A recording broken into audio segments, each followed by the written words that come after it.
celebrates the book as a vibrant contemporary art form that takes many shapes, from the traditional crafts of papermaking, letterpress printing, and handbook binding to experimental art making and self-publishing techniques. MCBA supports the limitless creative evolution of book arts through book arts workshops and programming for all. Since 1985, the Jerome Foundation has helped artists push the boundaries of contemporary book arts by supporting the creation of new book works. I would like to thank the president of the Jerome Foundation, Eleanor Savage, and our program officer, TAQ, for allowing us to make this program happen. This is our 9th series of our Jerome Mentorship program for early career artists. The mentorship is for generative artists without a prior background in book arts. It runs on alternate years with our Jerome Residency series for early career artists with experience in book arts. So far during their program year, our mentees have already taken a wide variety of workshops from binding to letterpress to book arts project planning and electives such as artivism, how art can change the world, and instant zines. They have also gone on field trips to visit MCAD's artist book collection and also visited the workshop for independent publishing. Our mentees this year are Yasmin, Yassin, Gabi, Estrada, and Arrieta. We will hear a presentation from each, and then there will be time for questions at the end. Please hold all of your questions until after all 3 presentations. Without further ado, I would like to introduce Yasmin Yassin. Her artistic practice explores subcultures and the ways in which communities gather through shared interests to form networks of connection. With a background in science, Yasmin brings her research experience along with her to build relationships and understand context before creating her art. Her goal is to tell stories as authentically as possible to their essence, with integrity towards those that invite her into their lives, in the tradition of her East African oral storytelling heritage.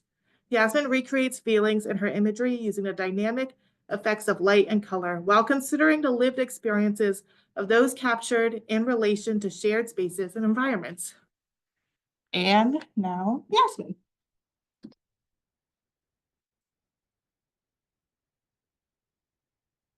Hello, everyone.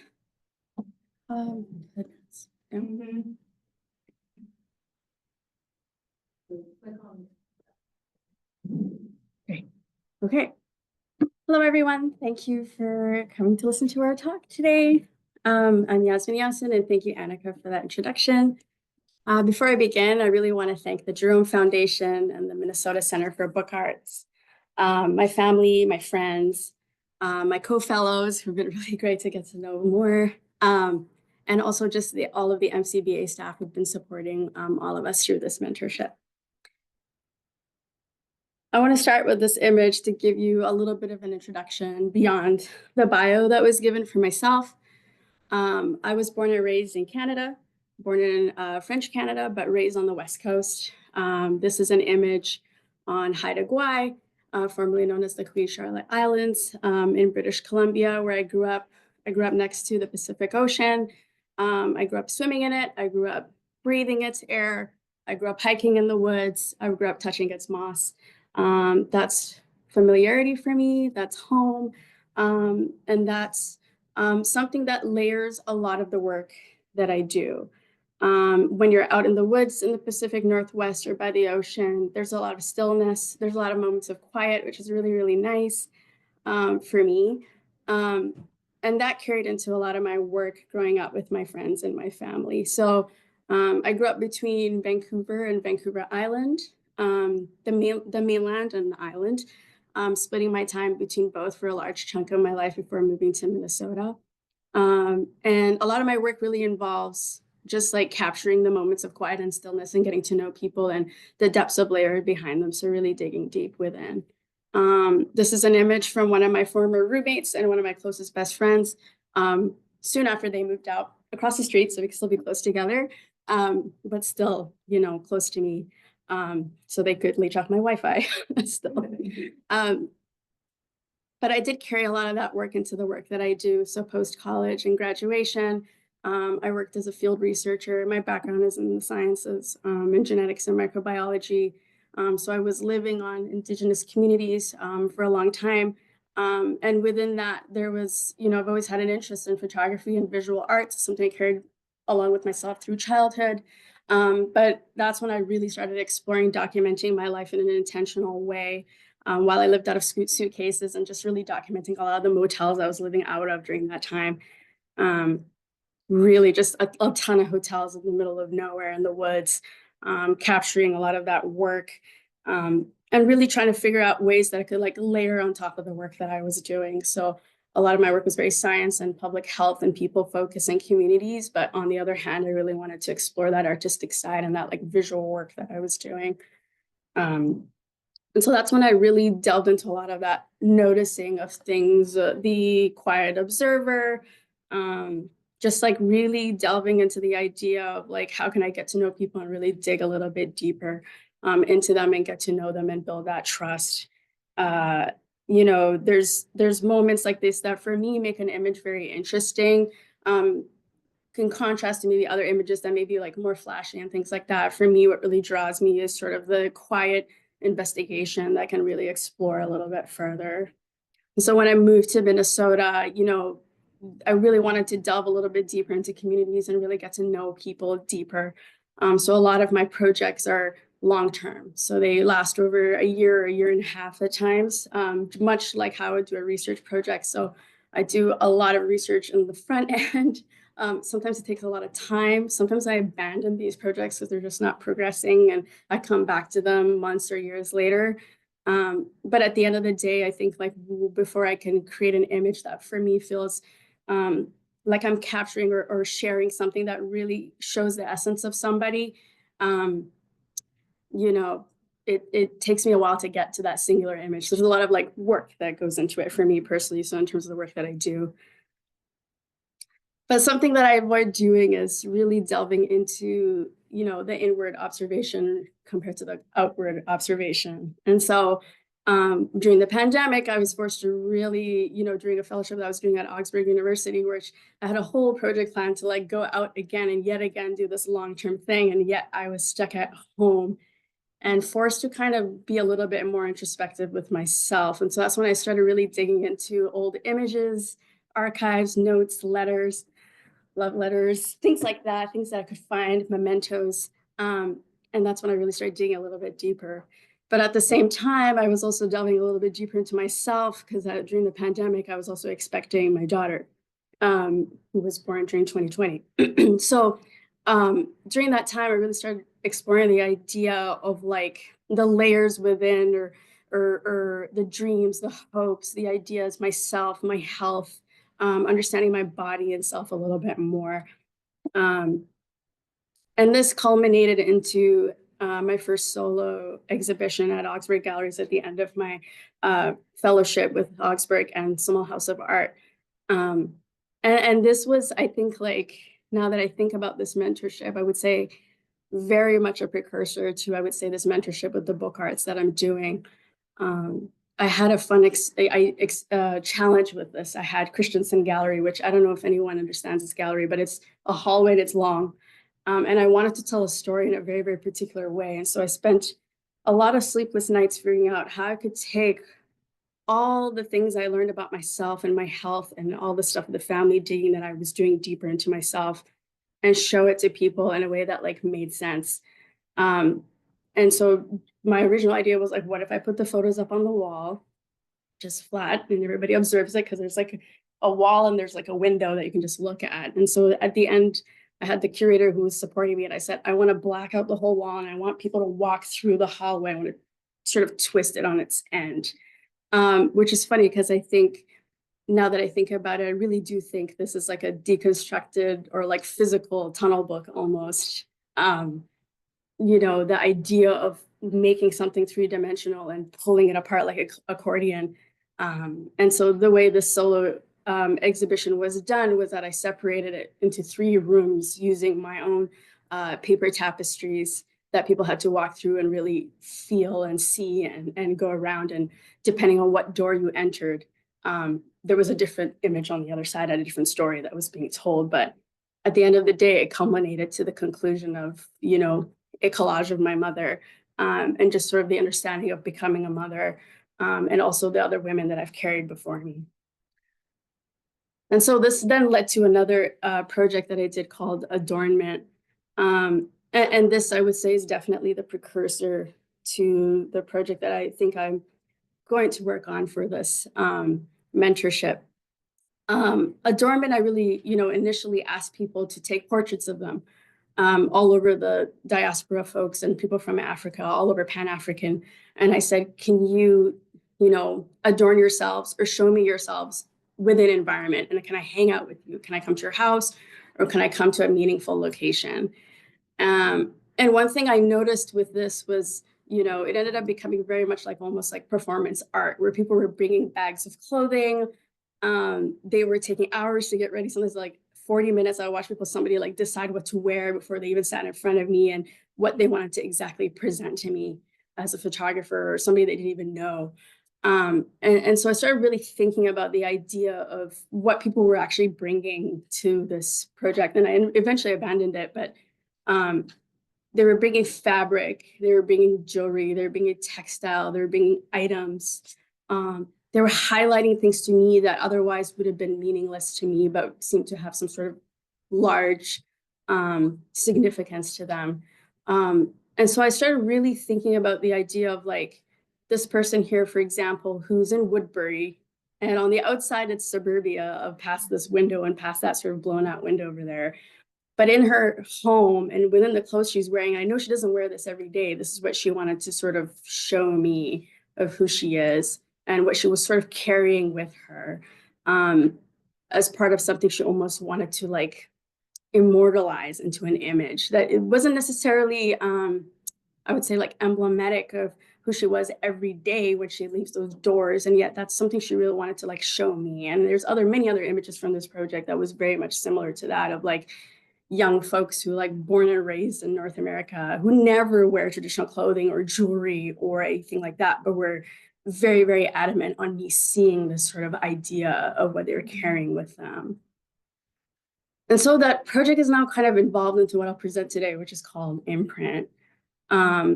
And really thinking about my background as a scientist, as a geneticist, and going back to my roots, but also going into the idea of like, what are the layers and things we carry with ourselves, and like, what do we inherit that goes maybe beyond what we think it may be.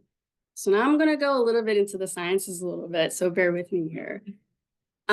We have the DNA, double helix, blah, blah, blah. Everybody knows about genetics, quite advancement happening over the last, 100 plus years. But on top of genetics and when I worked in a DNA research lab for quite a few years, and where I really started was in something called epigenetics. And epi means on top of. The idea of epigenetics is that you inherit these genes from your family and your parents and grandparents and going all the way back. But on top of that are other things, and these are these circular things called histones, and they're proteins. And the idea is that sometimes when you inherit something from your family member, you inherit other things from them that they still don't fully understand. It's not only just like genes, it's other stuff. It's other stuff that your whole lineage is carrying with you. And they don't fully understand what exactly you inherit. And so when I was in the research lab, I was trying to study about like what turns these things on and off. So if I inherit something that makes me like cheesecake from my family members, one of my siblings might not like it, and there's something in that on top of that isn't turning that on for them, but it's turning it on for me, and that's something I definitely inherited from a family member. And so I started really thinking about the idea of like, what is it that we're inheriting and imprinting on each other beyond just like who we look like or things that we can see? What are we inheriting in terms of action and behavior? What are we teaching each other? What are we subconsciously carrying or consciously even bringing forth to each other? And it may not just have to do with like our genes. It may have to do with like the way your grandmother sang to you when you were a kid, or it may have to do with like the way all the women in my family were holding hands and singing like the Italian version of Ring Around the Rosie in East Africa, and holding hands and creating that bridge that almost bridges with like the images I was working with genetically. So I've been really exploring with that idea of like, what are the things that we're laying on top of each other?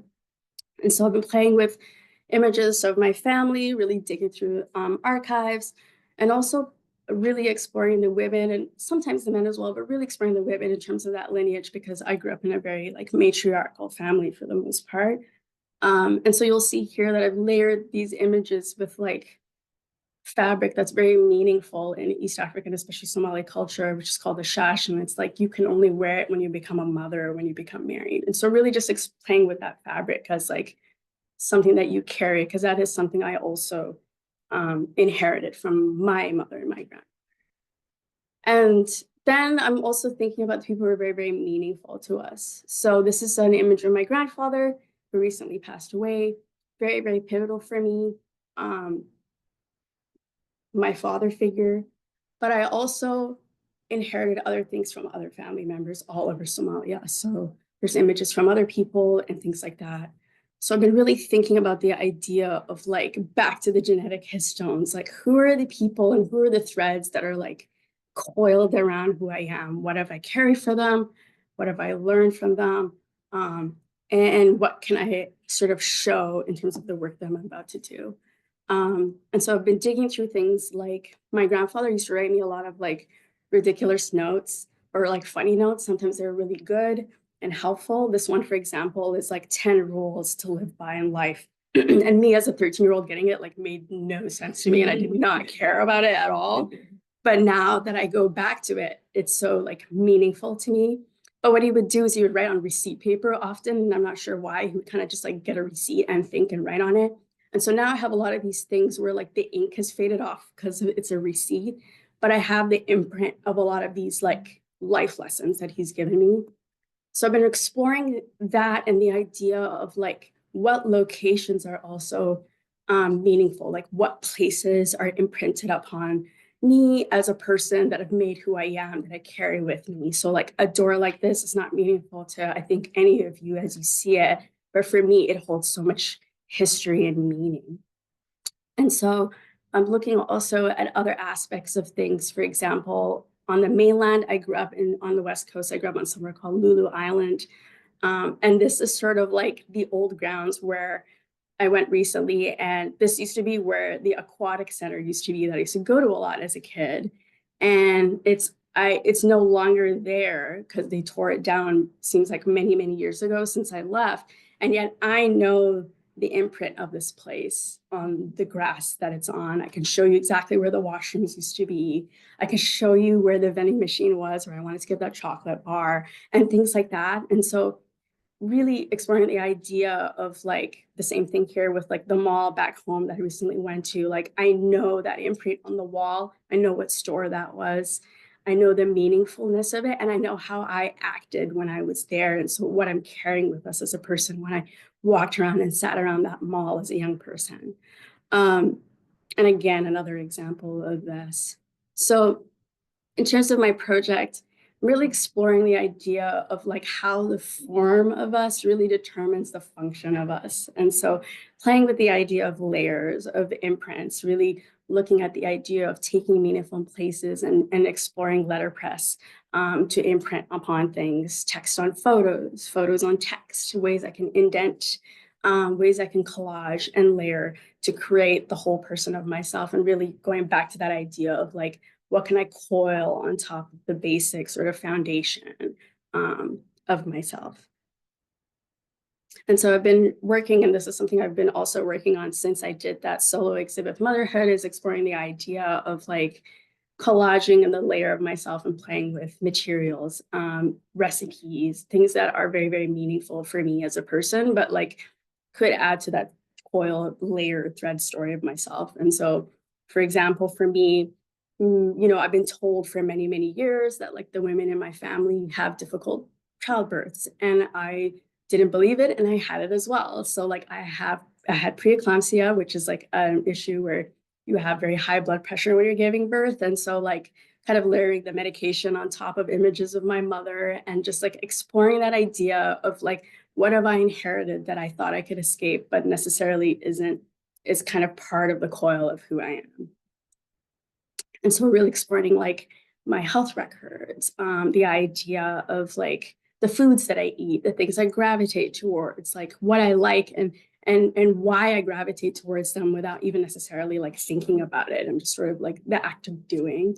And so I hope to like play with that imagery a little bit further in that way, play with the fabrics, collage the work that I've made, dig into my archives a little bit further also, and try to figure out like why I gravitate towards things like, you know, the images that I took, for example, even if it wasn't necessarily part of this project, but like, what is the repetitiveness of the work that I'm doing and the thread that I'm doing that really makes up who I am.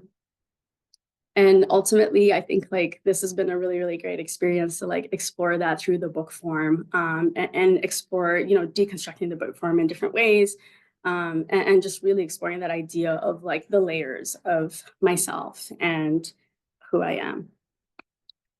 So thank you.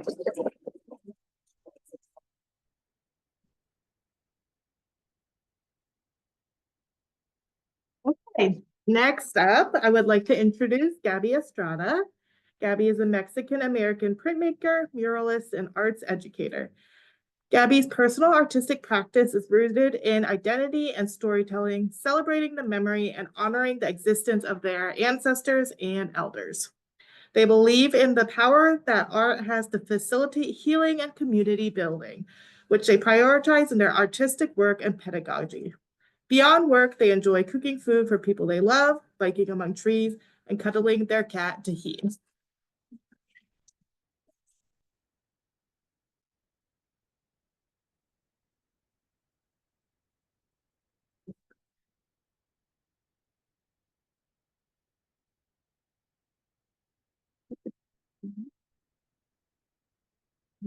You have to hit more on the side. Hello. You're welcome. Cool. Hi, everyone. I'm Gabi. Before I get started, I want to give thanks to the Jerome Foundation, to MCBA, my fellow mentees, my community, friends, loved ones. Appreciate all the support, ongoing, and the opportunity to grow as an artist. Do I hit space?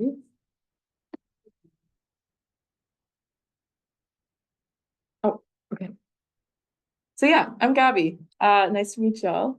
I'm a printmaker, muralist, and arts educator. I typically work in printmaking, doing relief printing and screen printing, experimenting in other methods of printmaking as well. I've done some murals in the past, and I've recently been exploring the world of papel picado or cut paper art, and obviously most recently book arts.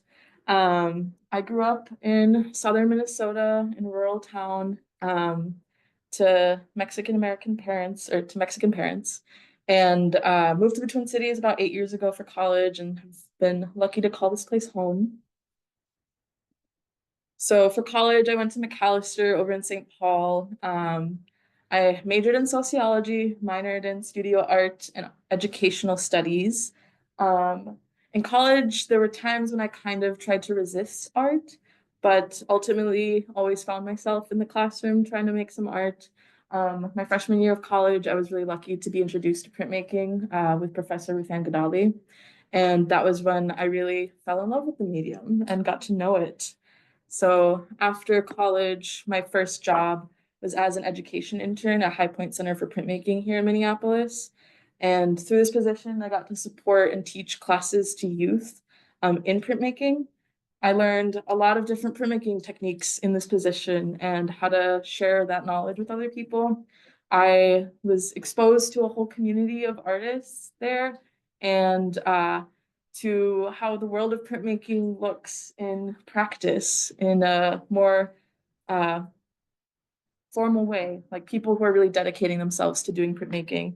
And through this position, I was also afforded the opportunity to access their community space, their community presses, and access to this equipment allowed me to really develop my practice and to learn more about what I wanted to make as an artist. And so ultimately, I, in synthesis, would say that my work is for and about my family. I explore a lot about the preservation of memory and the veneration of family. Historical colonization has really erased and suppressed a lot of the memories of my family, while modern day colonization continues to suppress it. And so I think often about colonial structures such as citizenship, borders, money, and state enacted violence that continue to keep these memories suppressed and my family apart. And so I really started exploring celebrating the moments that my family is denied of due to these structures. And so seemingly small moments that I really cherish and want to memorialize and archive for ongoing family.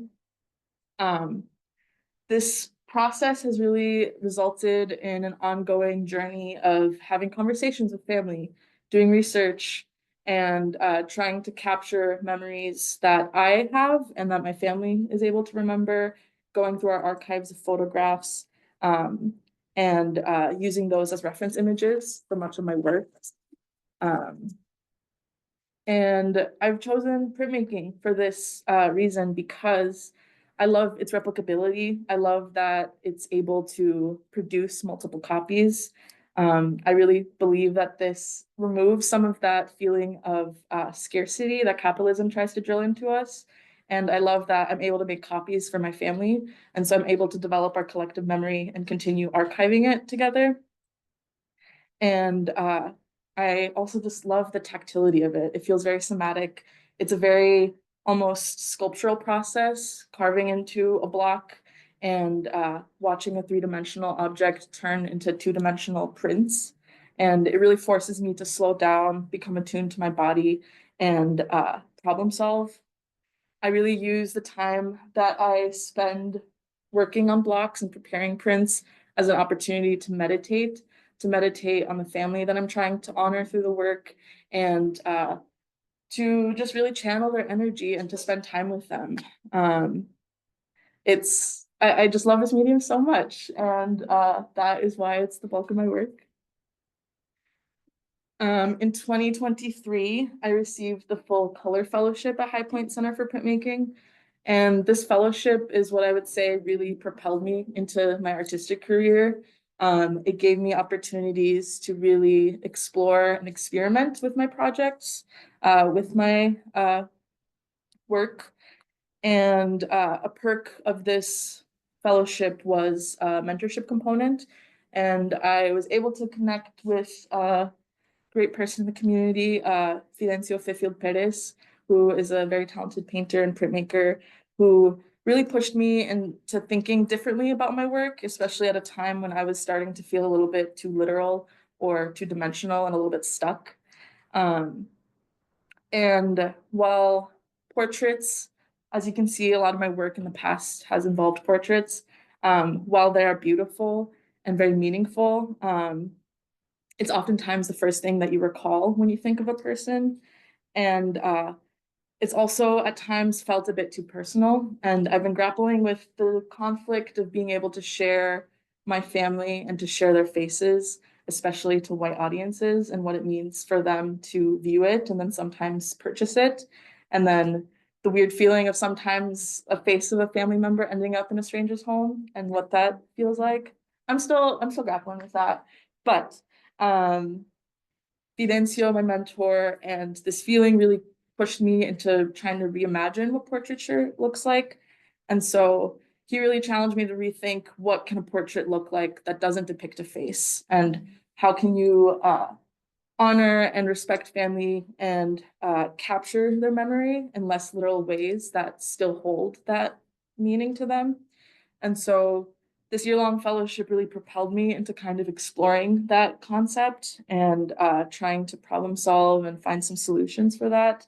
I also got to experiment with different subject matter and different materials. So while these are all print, they're not all processes that I typically lean towards. I played around a bit as a solution, working with food and with plants and nature. And so this print over here was a monoprint using guajillo peppers, an ingredient that is found in a lot of very celebratory family recipes that I had growing up. And so I attempted working with that. And this portrait on the right is a number of variations of corn and imagining each kernel as a unique portrait, as unique to each person. And so thinking of food and land as representations of my family. And while this project was really fruitful for me and felt really special, I feel a big disconnect between my ancestral homeland for not having been there. And so I had to deal with that kind of internal conflict as well. And it's just hard to base work on something that I don't really know. But this entire process of negotiating what is a portrait without a face led me to thinking about hands. And so I started imagining hands as portraits, as things that are as unique as each person that they're attached to, and how hands are vessels that hold memories, that hold pain, that hold objects as well, literally, but also are used as significant tools in everyone's life. It's more used in some people's lives than in others. And so thinking about all of the different things that make up a hand, that make up a portrait, the wrinkles, the scars, the calluses that make each hand unique. And also thinking in a way of how portraits of hands feels almost more intimate than portraits of faces, because not everybody pays attention to those.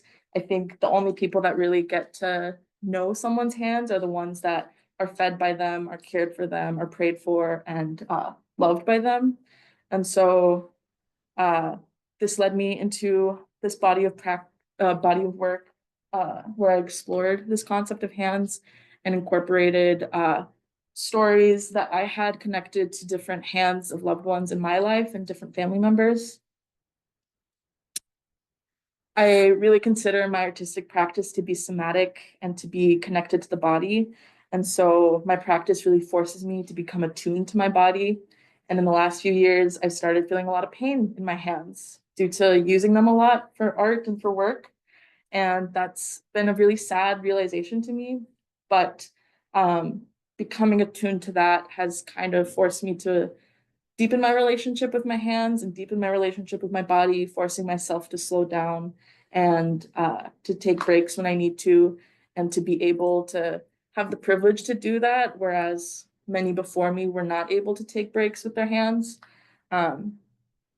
So these series of prints were created using cyanotype, using relief prints and screen printing.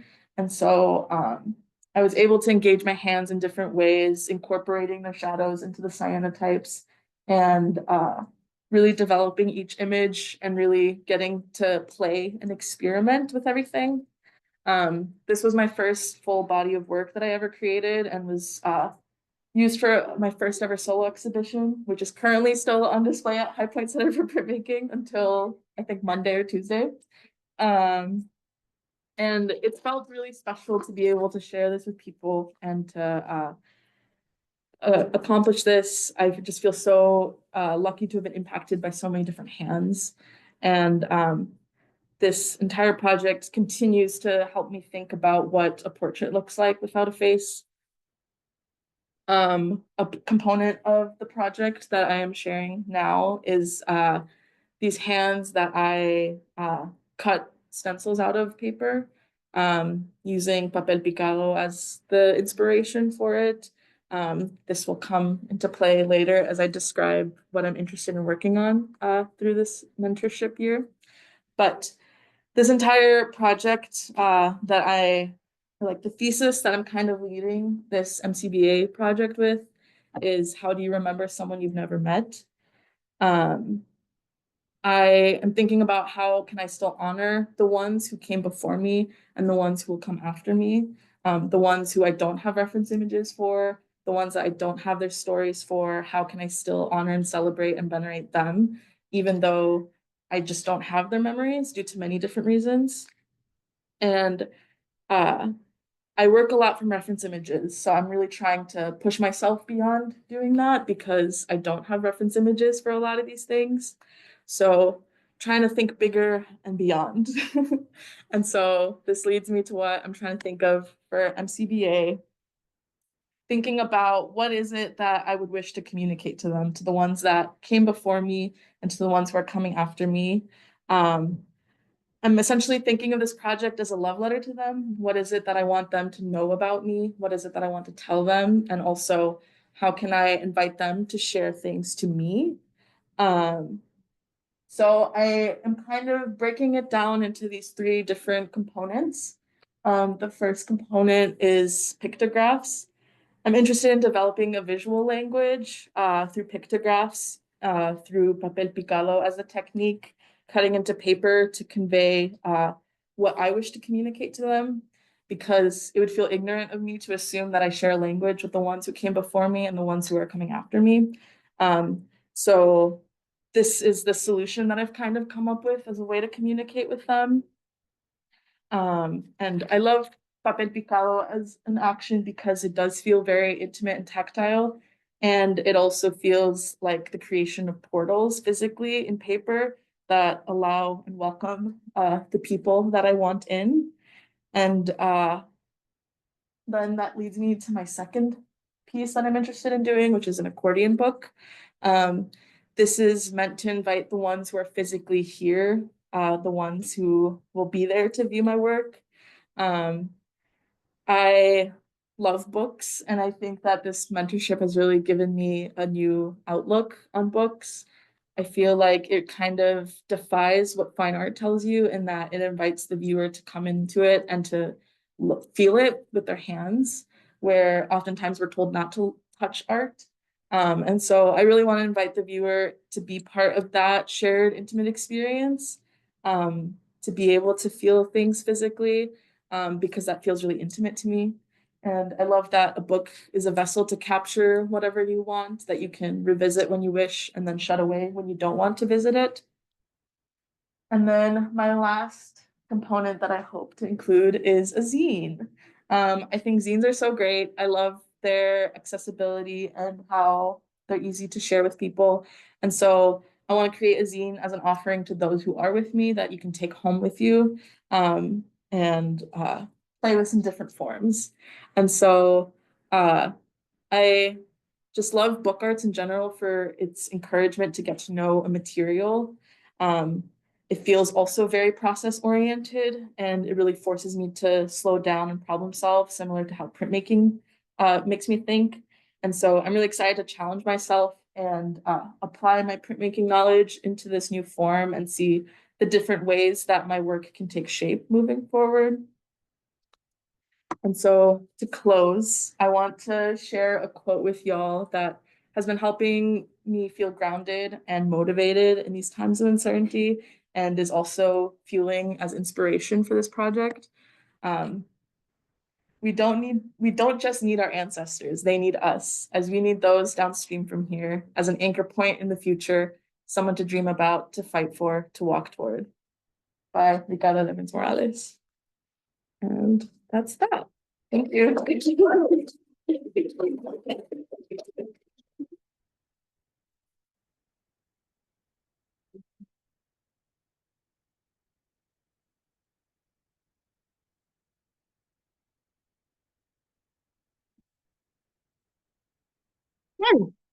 And last but not least, we will hear from Drew Arrieta.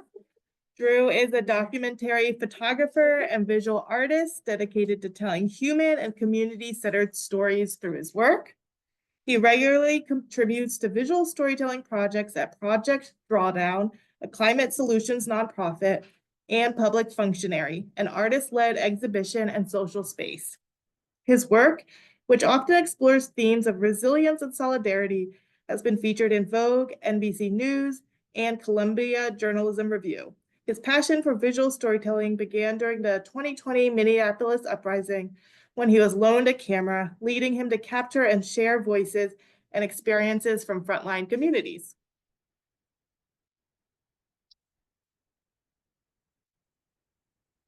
Hey everyone. So I'm Drew. This is a photo of me in my first artist talk, actually. So I just want to share that with everyone. I've come a long way to today. Really excited to be here with everyone. I'm Drew. Thank you to my fellow mentees who've been really phenomenal. I've learned so much from them. Annika, Minnesota Book Arts, and the Jerome Foundation. It's been really great to be a part of this program. So I'm going to kick it off with some of my work and talk a bit about my practice. I see my work as using photography for witnessing, amplification, and community engagement. As Annika shared, I'm really interested in themes around resilience, solidarity, and interdependence. The origins of my practice, it's kind of an unusual story. It began in June 2020 after the murder of George Floyd. I have a background in activism organizing. I used to do labor organizing for hotel workers in New York and do political organizing. And so I was present in a lot of the protests at George Floyd Square. And a friend of mine from New York forwarded me an Instagram story saying, hey, there's a New York Times photojournalist who has an extra camera and wants to loan it out to someone locally. I reached out to this individual, had a quick phone conversation with them, met them at George Floyd Square 15 minutes later. And that's really where my photographic practice and journey began. I learned a lot through photography, and just by showing up, I felt like I really used photography as a vehicle for me to show up for my community. And I learned a lot about myself in the process. Next image. And so these first two images are from the Dante Wright protest. It was a really illuminating process of sort of being given this camera. I felt like art and photography wasn't something that was for me until that moment. It really affirmed me and gave me the ability to sort of go out there and try something new. And as I said, as a way to show up for my community. So there's a lot of technical things I learned about photography in the process by just being present and with community for almost on a daily basis, documenting the movement from 2020 and onwards. And then I also learned a lot about storytelling. I feel like a lot of the narratives we hear around storytelling come from the top down. It's often people in positions of power or authority telling us how we should feel, how we should act, and how we should respond to things. And so I wanted to take a really different approach to my work. It was also a really interesting time to document what was going on because you had a lot of other photographers who were coming to the Twin Cities documenting what was going on. And many of them weren't deeply investing in stories or people locally. So I really wanted to take a different approach and really get to, I lived in Minneapolis for a couple years before then, but it really used this as an opportunity to get to know people, especially a lot of the frontline activists, introduce myself to people that I took photos of, make sure they were aware of my presence, introduce myself to activists and just community members overall and develop relationships with them before, I was doing a lot of the documenting that I was doing. And I really wanted to share photos that people felt proud and empowered. I often would just sort of think about putting myself in the position of the people who were being photographed and thinking about how I would feel if I was portrayed or seen in this way. And so I really wanted to, show people in an empowering way. I think often when we think about photos from protest movements, you see a lot of the grief and anger, but you don't witness a lot of the resilience, solidarity, the joy that comes out of it. Personally, when I think back to, June 2020, there was a lot of pain and grief that came out of it. But to me, it was a summer of love. I've never witnessed such an outpouring amount of solidarity and community support and people coming together to stand for something that was larger and bigger than themselves. And so I really wanted to document, those small, quiet moments that where people were doing that. So a lot of my photos are around George Floyd Square, some of the, the celebrations that happen around there. So this is New Black City Live, which is a local dance group. Highly recommend you check them out. This is Jay Webb, who is a gardener at George Floyd Square, who, started a nursery and also provided seed packets to visitors who'd come visit George Floyd Square and share their space and introduce the space to folks. Another caretaker, Janelle Austin, who is the executive director and president of the George Floyd Memorial Foundation, and who was also a caretaker and played a big role in sort of, creating a space for people to learn about what happened and participate also what was happening at People's Way and George Floyd Square. So this is another image from George Floyd Square. And so my work, I'm going to share a project called Why We Dance. I was invited by Chungku One Star and OSP Productions to do a project that explores Indigenous dance, and especially, talks about the presence of, no matter where we are, we're always on Indigenous and Native land. And so I follow Chungku through the Badlands in South Dakota, visited them in their home, and they took part in dances in these different areas. Their dance is inspired by the movement of horses, the intricate and fast movement of it. And it's called the Fancy War Dance. And so it's rooted in the Ponca and Comanche nations, the dance itself. And so this project was sort of just something that was like rather small that Chungku invited myself and another filmmaker, photographer, Ryan Stapera to. But it has developed, as we share this project with other Indigenous people from around the world, it has developed into a larger project where folks have been wanting to share their stories, and really how Indigenous dance is being used to preserve and, preserve culture, preserve traditions, and preserve people. And so these are two photos. This is Chungku at his ranch in North Dakota. James, who was a part of our entourage, rightfully giving a middle finger to Mount Rushmore on July 4th on our road trip when we were out there. So as I said, this trip has taken us a lot of different places we didn't expect. It really resonated with folks. So we were invited to Hawaii by Auntie Kayla, who is a teacher out there, who we got to witness their practicing of their dance, but also the ceremony that goes around it, and how has been a really big part, hula dance specifically, a really big part of Indigenous Hawaiian culture. It was actually banned in Hawaii in the 1830s, and because of the influence of Christian missionaries in Hawaii, but became legal again in 1890. So there's a lot of really rich history, and a lot of the photographs I try to capture sort of those quiet moments of those traditions, and it's a really big privilege to be invited to these spaces and really capture these folks' stories. And it was also really interesting to sort of tie in the sort of mainland US Indigenous culture with also Hawaiian Indigenous culture, which is vastly different in different ways and also have different experiences. So it was interesting to sort of tie that together. And so missing a couple slides, but I'm going to jump into this. And so I'm going to talk a bit about sort of the project that I'm working on for Minnesota Book Arts. This is a collage I made in representation of my background. My family is from Puerto Rico, have roots in Puerto Rico and Spain. So I made this collage. I really wanted to start to do more work that focuses inward and about my own background. When I think about my family, I think about sort of, especially Puerto Rico, plantains, hibiscus flowers, the celebrations and parties, and how food and music and dance really sort of bring people together.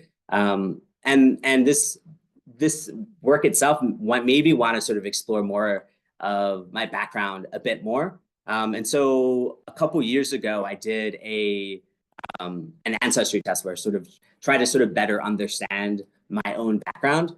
And in that process, a big, an aspect of my family, while there is a lot of celebration and dance, and my family is largely very loud, there's a lot of hidden secrets in my family as well. And so I took a ancestry test to sort of better understand where my family comes from, better understand some of my family members. And I was able to sort of trace back my family about 4 to 5 different generations. And in that process, I also shared this information with my family and my parents.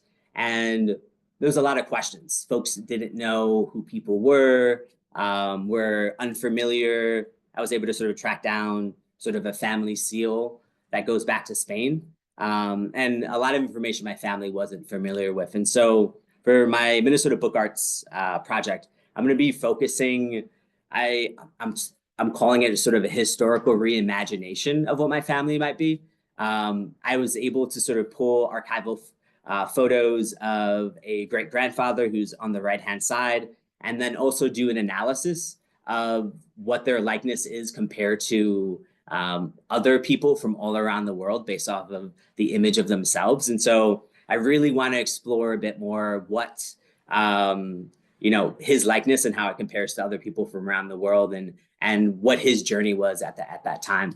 And then I also have another family member who's on the right side of this slide, where there's multiple death certificates related to them. And so I want to explore the mystery around their death and really play with reimagining, what both of these individuals' lives were through journal entries, through maps, through seed recipe books, and then also, really understanding what their day-to-day life was like at that time.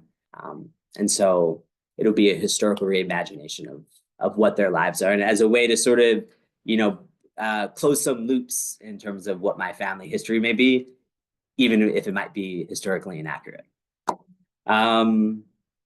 Thanks for sharing, or thanks for listening. That's my inner talk right there. Yeah, but thanks for listening, folks. Appreciate it. If anyone has any questions, go ahead and raise your hand, and I will go in an order that you raise your hands in. If there's any questions, comments, thoughts, and if there's anyone on Zoom, you can put it in the chat, and we will relay the question.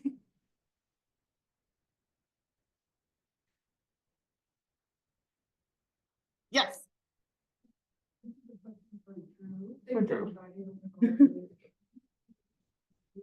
know if you could maybe at the end there, we were talking about the project that you're going to be working on. What kind of form will it be? Yeah, I'm not 100% sure quite yet, but I assume there's going to be. Yes. Yeah. Great question. So I was asked about sort of what form my MCBA project will take. I'm not quite sure yet. I think right now I'm really interested in playing out different materials, like making handmade paper, and then also sort of different printmaking techniques like relief printing and screen printing. And so I assume it'll be some type of book, but I'm not sure at this moment. Yeah, thank you. Questions? Yeah, Jean. I have a question for Yasmin. I think I really like your work. I think the photography was phenomenal. Like I can feel like so much like totality in your photograph itself, and I'm just really excited to see how that's gonna turn into a book and like added that texture onto it as well. I sort of have two questions for you. Okay.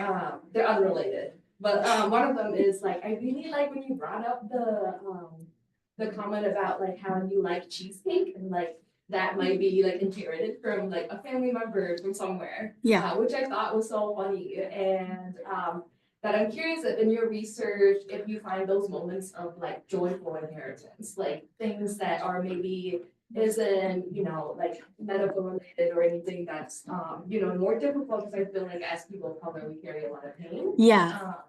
But I'm just curious if you've seen those joyful moments at all. Yeah, of course. Should I repeat this for Okay, so I'm just going to summarize the question for folks online. So we had the first question being, are there moments, if I'm understanding correctly, like moments of joy, of inheritance, and like things that I'm noticing? Thank you. That's like a really, really good question. I would say like, I think, yeah, we do tend towards more of that like grief or tragedy sometimes in terms of exploring family things, right? Because family's got so much to it sometimes. But I think in terms of joy, like I'm more interested in the subconscious and conscious stuff that we do, if that makes sense. More of that ritualistic aspect of the things that we may inherit. So for example, in terms of like, there's a characteristic where, like, for example, there's a family member of mine that I didn't really grow up with for a large chunk of my life that I've recently reconnected with. But like at moments when we're kind of nervous or thinking, we chew the inside of our cheek the same way. Or things like that. Like it's like a tick, but it's not really like that. It almost feels like something that's beyond something that's learned. It doesn't feel medical, but it's still kind of funny to notice. And there's things like that I've noticed with my daughter as well. In terms of like, these are things I haven't necessarily taught her, but mannerisms that I'm really excited about. And that for me feels very like joyful as well. That idea of like, you know, somebody, and I think kind of ties into like Gabi and even like, you know, Drew. It's funny that we have like threads in the work that we do, but it's that idea of like, you know, family lineage and ancestry. And it's like, you know, 8 generations ago, was there a family member who was doing something and like sitting the way that you do, or like, you know, emoting the way that you do. And so that's kind of something that I'm hoping to explore that's like beyond just like the basic things that, you know, if I come to you today and somebody says, tell me your life story, I'll tell you, you know, X, Y, Z happened and that's how we got to here. But I'm really trying to explore everything on top of that, things that I may even forget or overlook. So that answers your first question. Yep. Yeah. My second question is, I think the environment plays such a big role in your photographs. I think you find these like, you're really good at observing these quiet moments and like looking at your subject in regards to this whole like context and environment. And I'm just curious how that's gonna play, or if you've thought about that at all, about the backgrounds, things that aren't inherently like the subject matter, and how that also, you know, imprints on you in a certain way, and like, what does that look like? Yeah. Okay. So I'm going to repeat that question. So a question for online folks is about environment and how that may potentially like play in my project. So the idea, concept of environment. So I moved around a lot as a kid. So I'm, you know, born to East African parents, you know, from the Eastern, you know, so Somalia and other places as well, and, you know, from other people. But like, you know, my parents moved as well. So they went to Italy first and then they came to Canada. And then within Canada, I moved a lot, say 13 times before the age of 13. So quite a lot. And then I moved again. And after college, I'm a kind of a nomadic person. I'm thinking about moving now. I'm always thinking about moving. And you know, to sit in one spot is a lot for me. So it'd be 8 years. It's like I'm itching. But but for me, you know, home has always been deconstructed in that way. Home for me isn't necessarily place as it is. Once you enter a doorway, you will see. Can I move up in the slides? Is that okay? Home for me is always about entrance. And so for me, you'll always see like a motif in my work is it happens a lot. And this is just one of them. You'll often see portals or doorways in my work. And that's something I realized like subconsciously when I was digging through my archives. And so for me, an environment, you know, even in terms of like the Adornment project, the reason why I abandoned it was I was trying to ask people to let me into their homes and only that one person let me in, really. Because I was just like, for me, that's where environment is, I feel like very, very key to the formation of a person. You know, there's been instances where I was talking to somebody and they're like, oh, can you recreate my bedroom? And I was like, no, I want to go to your bedroom. And that's where like, no, you know, so, and so for me, that's the idea of sanctuary. And I think that's where a lot of the stuff we inherit and get is from. Like, for example, when I go home to Vancouver and when my grandmother's house, like the smell of the pasta she cooks, it's like very, very inherent to like that sort of thing. And so really trying to figure out that way in terms of the layers that I'm doing is like that idea of like who I am and like what I smell like and like what my grandma's like, you know, those things that we hold on to that, you know, nobody else would necessarily know or even notice. Maybe they might if it smells bad, but like, you know what I mean? Like, or it smells good, but at the end of the day, it doesn't have that sentimental value that I think is more imprinted within you in that sense of like, you know, if, you know, 100 years from now, I'll you know, if I'm, you know, not 100 years because I won't be around, but like, you know, 20 years from now, like I'll still think about it and remember it, or like something when I smell it, it'll evoke that. And again, going back to like the coil of that's individuality. Yeah, so it's like a long-winded answer, but I hope it gives a little bit of an idea that I'm hoping to build some of that aspect in. And that's where a lot of the things I'm hoping to build in is through like explanation as well. And that's why I was thinking text, you know, there's stories, there's things that I want to bring in, there's recipes I want to bring in. So to the right here is a recipe for like goat stew that is very, very a thing in my family. So yeah. Yeah.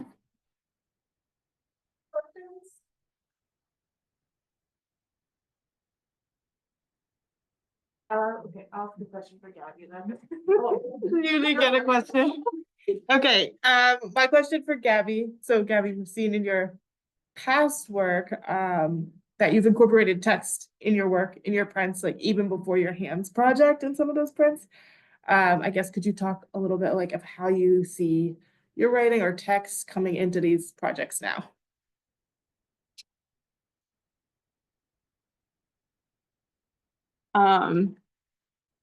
Yeah, oftentimes in the past, when I've incorporated text, it hasn't been a huge thought. Like, obviously, I thought to include them, but I didn't think as much about like the impact or the weight that they would have in putting text and imagery. And so I received this question before, and I still don't have like a great answer. But I think now that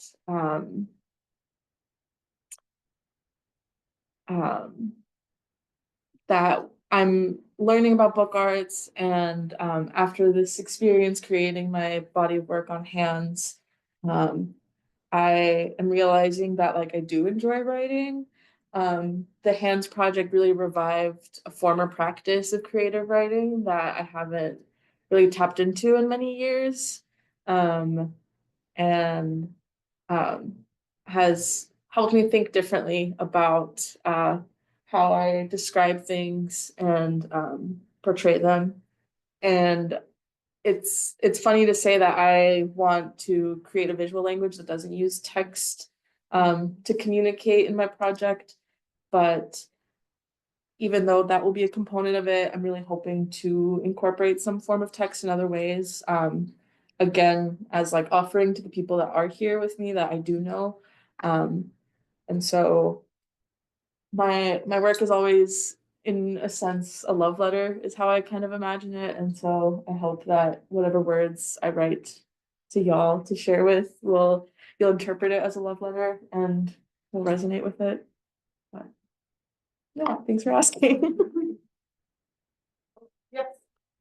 This is a question kind of for any of the speakers who want to answer it, but thinking about all of you have like photos from when you were younger, and I feel like I'm really curious about the like evolution of your artistic practice from when you were like young, and maybe enjoyed art, if that was something you enjoyed, like before the part that gets into an artist talk is like, this was my artistic practice, and like the ways that that era of yourself and your relationship to art feels connected to the work you're doing around family and ancestry, if it does.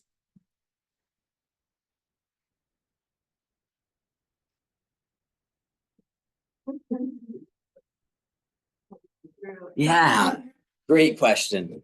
So the question was about sort of us using imagery from when we were younger and how that's, that version of ourselves when we were younger, maybe pursuing art or being playful with art and how that impacts our practice now. I think for me, I find a lot of it's sort of like source material and inspiration in terms of for my work. I think I never really thought about pursuing art or doing art. And so I think it just, so when I think of the younger version of myself, I felt like I wasn't necessarily thinking about art at the time, but I find it as like a inspirational source material from understanding where I was and where I am today. And then also like understanding my family. So often photos of me when I was younger include images of my family as well. And I think a lot of my work more recently has been really looking inwards. And so looking at those images really helps me understand myself.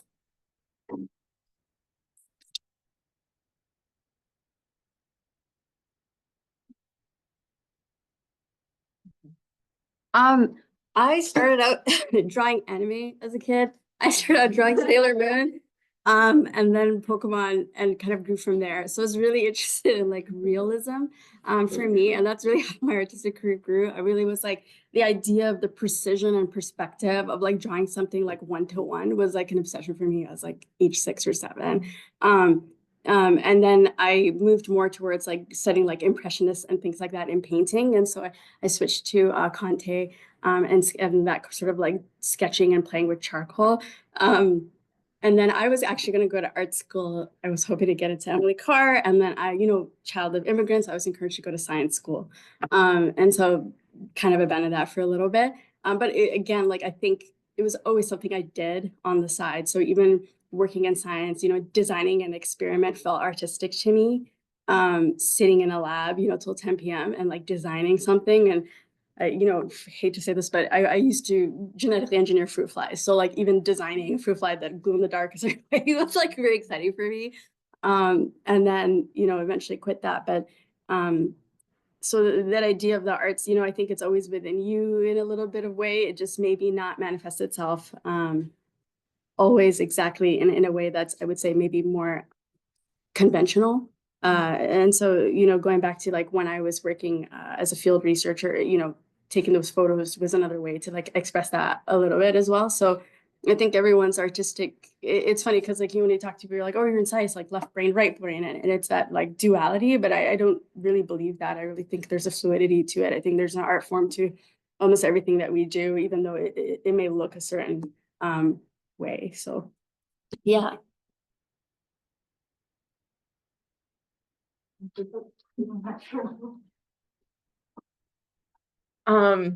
I feel like as a kid, like I was making art, but I didn't think I was that great at it. And felt like a lot of like imposter syndrome as I grew older because I didn't think I was that great at art, but I would classify myself as being really interested in it throughout my childhood. But I think nowadays as an adult, like I think often about trying to live a life that like my ancestors weren't able to live.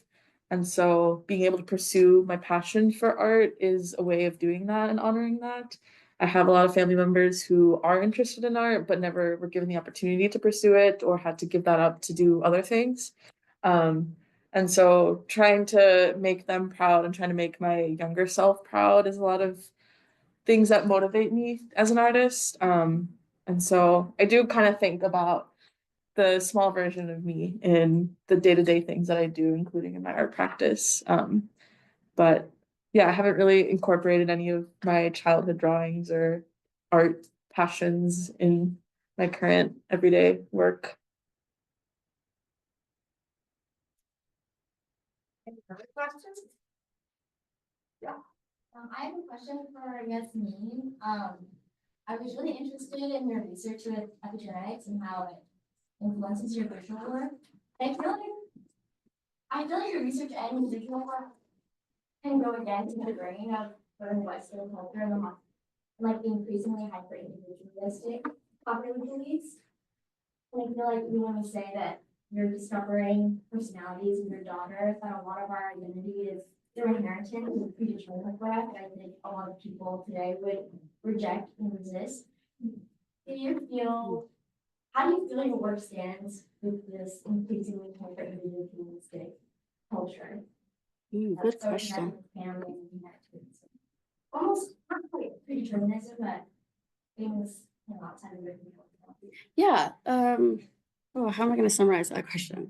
This is a great question. Thank you for everybody. It's a question about sort of inheritance and predeterminism and in today's sort of overall culture of, individuality. I think it's a both and. I think you can have both. There's that, to take it back to like maybe psychology or even just genetics or science, like there's the idea of like nature versus nurture. And I think really kind of exploring that on like a really, macro, bigger level, right? Like really taking it into even more abstract of the idea, but not necessarily like, I don't think it's necessarily predetermined, if that makes sense, versus like, I really want us to hopefully explore the idea of like family tradition as like as something that potentially is passed along through generation, right? Because like there's I think going back to a question that was asked earlier, like there's things that we do know that's passed along generations. For example, trauma, and things like that. But what if there are less overt things that are also passed along through generations, whether it's consciously or subconsciously? This is going to be a really weird tangent, but like one thing I've been really, really interested in is like the idea of like sororities and sisterhoods and the idea of ritual. Because it's like it's almost like a self-preservation thing where it's like, you know, they have arbitrary rules that we don't know about in terms of that secret group of whatever they do, right? Like once you're in the sorority, like I'm trying to figure it out, but you don't know, but like, you know, watch a lot of TikToks about them. But it's like the idea of in my research just to figure out like what are they up to? Because on the surface it feels so like banal, but to them it's so meaningful. And it's also like something where like there's legacy to it, right? The idea of tradition that seems so like simple. And like I think about that in terms of like us as humans, of like what we teach each other to keep things moving. And so I'm looking at that in like an individual level, right? Like this, I'm a very weird thinker, so this is going to be a very, very weird thing. But like when I watch football, I'm always curious about like, you know, they do that whole marching band thing initially, especially the Super Bowl. And I'm like, who came up with that? Like those steps, like that's formation, or like the coin toss and that tradition that's like gone through so many generations that seems so meaningless and yet is part of this ritual that we have. And you know, as somebody who like my grandmother went to Catholic school in Somalia through like colonialism. And so like there's a lot of things I was taught of like Catholic core, like from a young age. Like I know all the hymns in Italian, like stuff I shouldn't know as a Muslim, like, but like at the same time, it's like that is part of my family. Like I sing the songs, I know all of them. I'm in Italian and I don't even speak Italian, right? But it's like that's something, that's a tradition that was passed along. And so yeah, I think maybe I wouldn't say it's one-to-one in terms of genetics. Like I think also some of it's like, what do we teach each other to just move things along? Like what is that? Why did my grandmother find that so meaningful to teach her like grandkid in Canada who has no connection to this school she was at, right? That now, like, if I wanted to, I could teach my daughter, like I haven't, but it's like that also that idea of that threads of like the things we pass along. That's like really long-winded answer, but hope that answers a little bit. It's not necessarily predeterminism, or that it's like, maybe like we're constructing that predeterminism by teaching each other these things through families. Yeah.